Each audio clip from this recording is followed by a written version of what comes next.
I am bad at remembering people's name.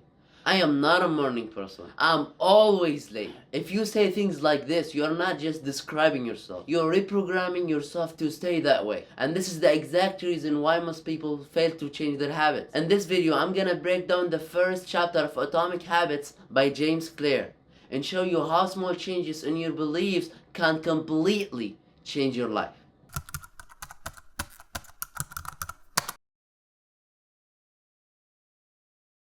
Habits are dangerous. They can lead us to success, achieving your goals, happiness, but at the same time, they can lead you to failure, and some of them can bring death. In this video, I'm going to show you how 1%, just 1%, can lead to a huge change in your life. And I'm going to discuss why a lot of people, they make few changes for a few weeks, a few months, and then they don't see results, so they come back to their old habits. I'm going to show you also how you can predict your future by just looking at your current habits. In this video, I'm going to be explaining the first part of Atomic Habits by James Clear. Make sure you bring your healthy snacks and let's dive in. Hello, welcome to my channel. My name is Suhail Muhammad, and in this channel I read book and explain it to you in a simple way. If you like this type of content, please consider liking to the video and subscribing to the channel.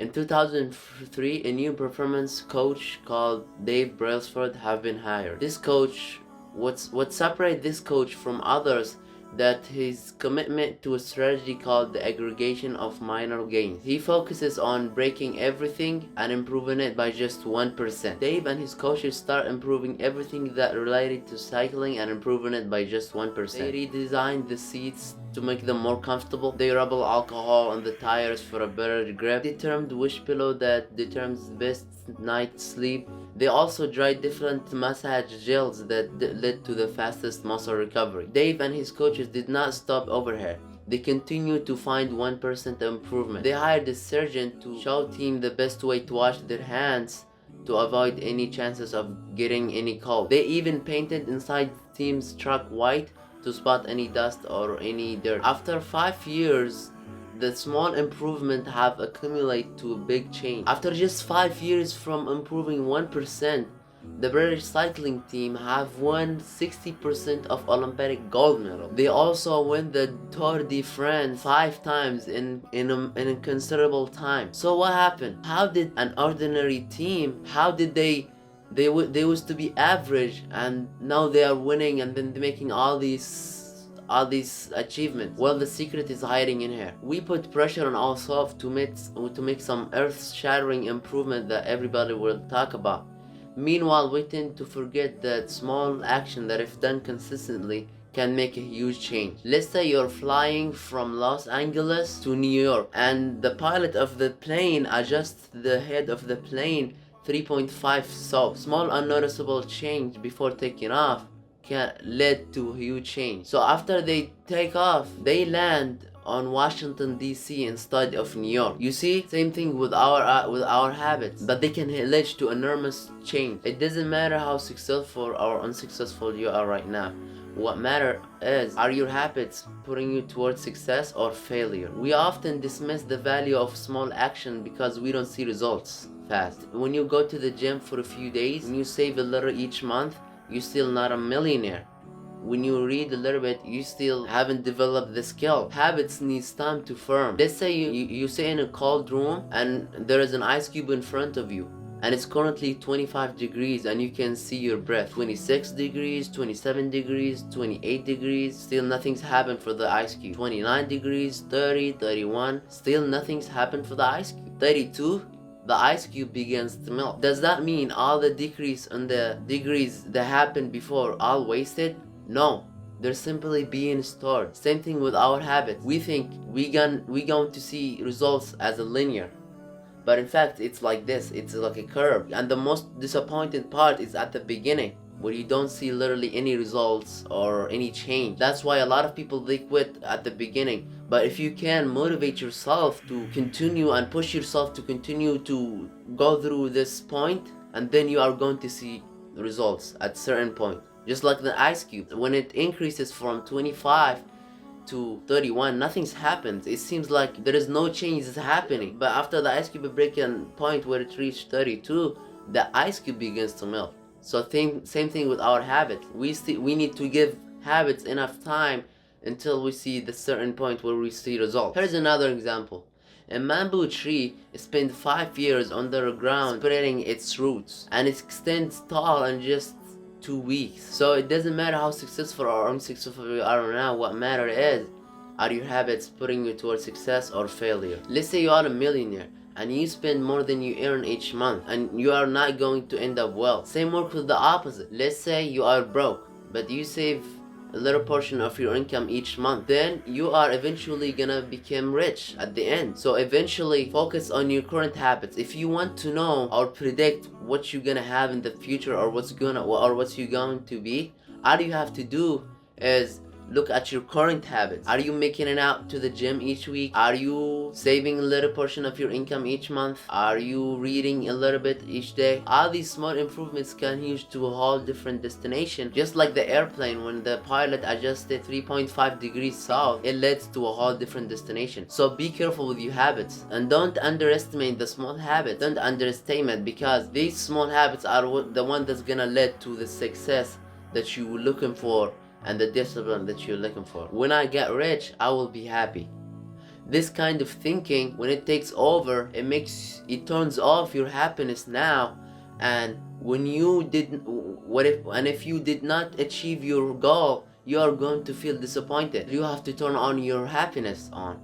So if you go to the gym and you don't like the exercises that you do, find some exercises that you like. Probably you like running, probably you like doing pull-ups. Find exercise that gonna makes you happy and makes you motivated in all your journey, so you can be motivated to achieve your goal. Don't turn off your happiness until you achieve your goal. Because if you did not achieve your goals, you're going to feel disappointed. So turn on your happiness. Don't underestimate small changes, and take care of your health. So before you leave this video, I want you to make sure that don't let this information just go away. I want this information to put in action.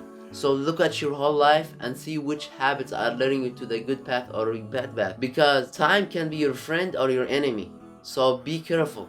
What I mean by that, let's say somebody's smoking, eating junk food, not making it out to the gym, then eventually these people are not going to be right at the end. So be careful with your habits. But if you learn each day, eat healthy, exercise, you will eventually end in a better position. So be careful with habits, and habits can be dangerous and can be very, very beneficial.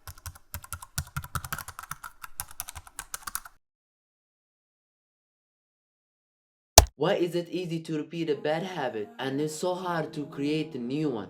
Good habits like exercising, reading, learning, it's reasonable for a few days, but then it becomes a hassle. And despite our best intention, bad habits like eating junk food, smoking, wasting time on social media feels impossible to break. Well, James Clear said it's hard to change habits because of 2 reasons. The first one, we are trying to change the wrong thing, and the second one, we are trying to change it on the wrong way.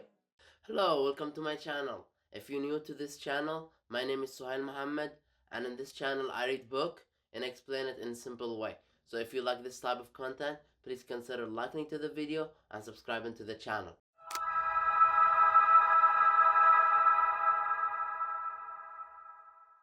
The behavior change have 3 layers. Think of it like in layers of an onion. If you cut an onion, you see it has layers inside. Behavior change has 3 layers. The first layer, it's called the outcome. Here where you set your goals. For someone who wants to lose weight, losing weight is his goal. For someone who wants to open a YouTube channel, his goal is to become famous. For someone who read a book, his goal is to learn. That's the outcome. That's where your goals stay. The second layer is called the process. Here is what you do to get what you want. This is where you exercise, where you upload the video, where you read, where you learn. This is called the process. And the third layer, and which is the deepest one, is called the identity. Here is what you believe about yourself, your worldview, the way that you look at others, and the way that you look at yourself, and what you believe about yourself. A lot of people, when it comes to change, they start from outcome and then to process. They start setting their goals and then they start the process. but they forgot about identity, which drives their action. They set goal, they determine the action, but they never consider about identity. Outcome-based habits is starting from outcome. You start setting goals, you start like maybe subscribe to the gym, you start saying what you want to achieve, and then you come back to the process, and then you're gonna determine what you're gonna do. For someone who wanna lose weight, it's gonna be exercise. For someone who wants to become famous on YouTube, it's gonna be uploading videos. And for someone who wants to learn, it's gonna be learning and reading. And most people, they don't consider identity change. James provided an excellent example for this one. I'll tell you in a second. Before I tell you, let me tell you about identity-based change. In identity-based change, you start from the deepest layer, which is identity, which is what you believe about yourself. Here's the example. Imagine two people resisting offering to smoke. The first one replies, "No thanks, I'm trying to quit." It sounds reasonable, right? Well, this person still believes that they are a smoker, and they're hoping that their behavior will go away while carrying out the same belief. The other person replies, "No thanks, I am not a smoker." It's small different in words, but it's huge word in identity. This person removed his old habits from his current self. He removed his old habits and left it for his old self, and now he has another habits for his new self. That's building identity pace. Behind every system of action is a system of belief. It means everything that you do, there is a belief behind it. For non-Muslim, eating pork is normal, but for Muslims, it's not normal. It disagrees with their beliefs. Some behavior is impossible in certain beliefs. You might want more money, but if you identify as someone who consumes more than you create, then you will continue being pulled towards spending rather than saving or investing. You might want a better health, but if you prioritize comfort over accomplishment, then you will continue being pulled towards comfort and relaxation. It's hard to change your behaviors if you didn't change what you believe about yourself.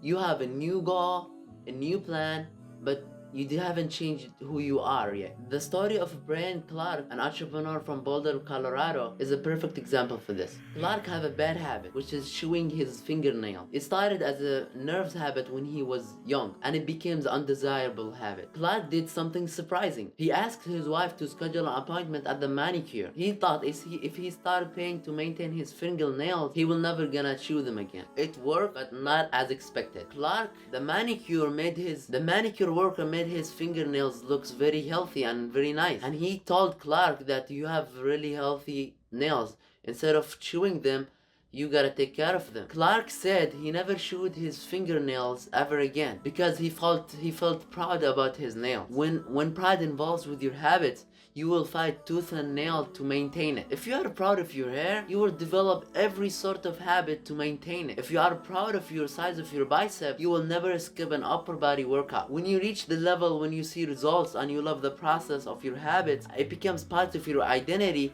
Also, you are going to do anything to maintain it. And that's the good thing of staying consistent and disciplined. True change is identity change. You might start a habit because of motivation, but the only reason you're gonna stick with it is when it becomes part of your identity. Anyone can convince themselves to go to the gym for a few days or eat a healthy meal once or twice, but it's gonna be hard to stick with it long term if you did not shift the beliefs behind this behavior. Your goal is not to read a book. Your goal is to become a reader. Your goal is not to run a marathon.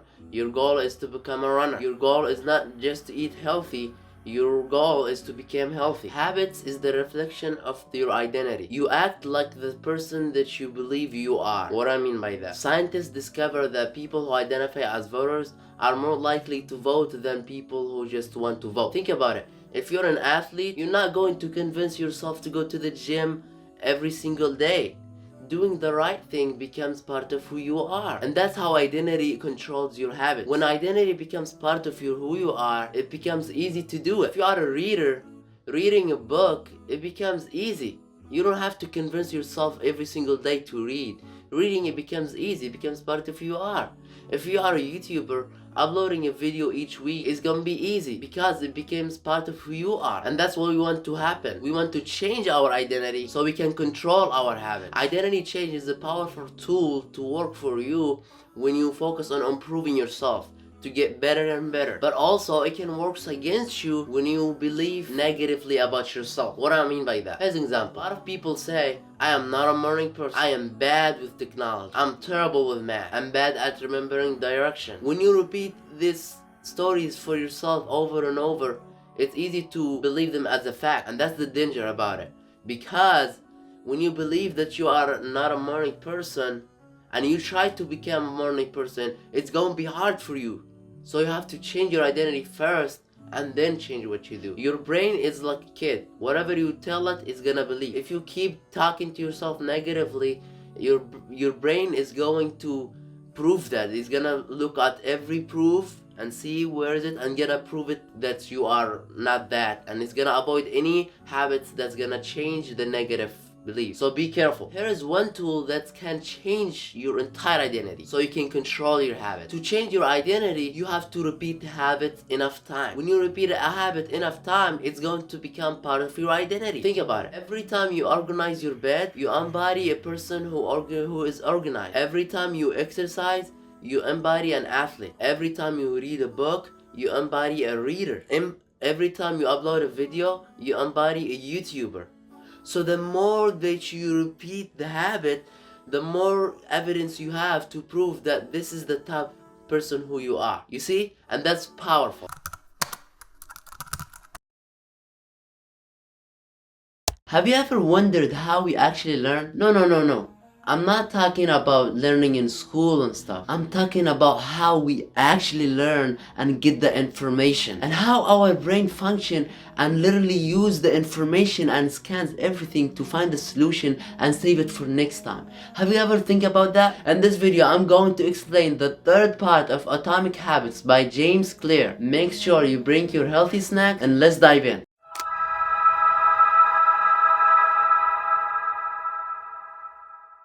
In 1898, a psychologist named Edward Thorndike conducted an experiment that laid the foundation of our understanding of how habits form and the rules that guide our behavior. Thorndike was interested in studying the behavior of animals, so he started working with cats. He would place each cat in a device known as the puzzle box. This box is designed so that the cat could escape from it by a simple act. For example, a box contained a lever that when pressed, it will open up a door on the side of the box, and the cat would escape to run over a food. Most cats wanted to escape as soon as they were placed in the box. They would move randomly, stick their nose into corners, stick their paws through openings, and after a few minutes of exploration, the cat would happen to press the lever and it would escape the box. Thorndike was tracking each cat. As he repeated the experiment too many times, the cat associated pressing the lever with opening the door and getting the food. For example, cat 12, it took her an average of 1.5 minutes in the beginning to escape the box. And after like 20 to 30 trials, it escaped the box with a few seconds. Isn't that interesting? That shows you how we learn and how do we develop. Take me as an example. When I was young, my mom gifted me a bike and I was struggling to ride it because I didn't know how to ride it at that time. So I was trying different stuff so I can learn it and figure out a way. So I tried too many times. I failed and I tried, I failed again and I tried, I failed again and I tried, until at the end I figured it out and now I can ride any bike. But there's the question.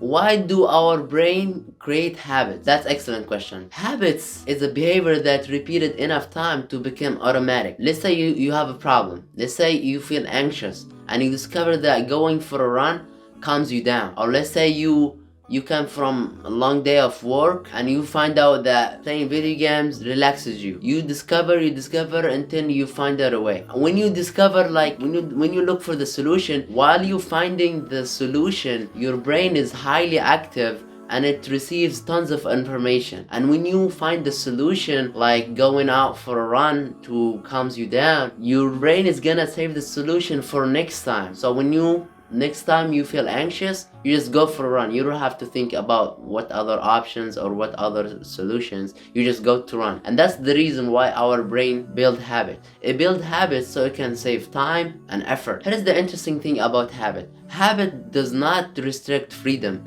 In fact, they created it. Without good finance habit, you will always struggle to find the next dollar. Without a good health habits, you will always feel like low energy. Without a good learning habit, you will always feel behind the curve. When you have good habits, you just go straight to the solution. And even when you find the solution, you save time and energy. And that's gonna give you time and the freedom to do other stuff. Maybe create new habits, or maybe find another issues that you want to solve. So that's the good thing about habit. But here is the backbone of any habit. Backbone is like line with 4 points. The first one, it's called the cue. Here where it triggers you to do the habit. Here's an example. If you somebody who have a habit that to watch TikTok, looking at your phone, like let's say you found your phone on the table, that's the trigger that's gonna tell you go ahead and watch TikTok. If you are hungry and you smell food, that's trigger that tells you start eating food. If you looking at the pool and you see others swimming and the weather is good, that's a sign for you to go swim. So these are the triggers this is the beginning of the habit. And the second thing is the craving. And here's something interesting about craving. Smokers does not crave to smoke a cigarette. They crave the feeling that they get after they smoke a cigarette. You're brushing your teeth because you like the feeling of a clean mouth, not because you just want to brush your teeth. And that's the interesting about craving. But here's the thing, cravings, like let's come back to our example. If you crave to watch TikTok, you get the feeling like you want to feel entertained. That's called craving. If you like when your mouth is watering and you smelling the food, that's called craving. You want to eat food. When you see other like playing it and you get the feel of like you want to feel different and you want to feel refreshing, that's craving. And here's the thing, that when you do it, you're gonna get the reward, and it's called the response. Here where you respond. Let's take our example again. When you go ahead and unlock your phone and watch TikTok, that's respond. When you go ahead and take a bowl of food and start eating, that's respond. When you change your clothes and you go to swim, that's respond. Respond is when you do the thing that you want to do or the thing that you crave to. And the last thing is reward. Here where you get the reward. After you watch TikTok, you might felt entertained. You felt different. You laughed. You had fun. That's the reward of it. And after you eat the food, you felt full and you felt better. That's the reward. And when you went to swim, you felt different and you felt refreshing. That's the reward of it. So without these 4 steps, or the backbone of habit, a habit will not occur. Without the cue, you're not gonna start the habit. And without the reward, you are not going to repeat the habit. And that's really important, because these 4 steps are literally the backbone of any habit. Before I end this video, let me tell you something. Your brain is very smart and very intelligent, and habits are very powerful to help you save time and effort, and that's really good. So after watching this video, I want you to take a look of habits that you have and see how they work, and what's the triggers and what's the reward and all that. Because once you know how to create habits, you are going to save your time a lot of effort and time, and that's really good. I really appreciate the time that you've taken to watch the video. I can't wait to produce another video, and see you guys in the next one.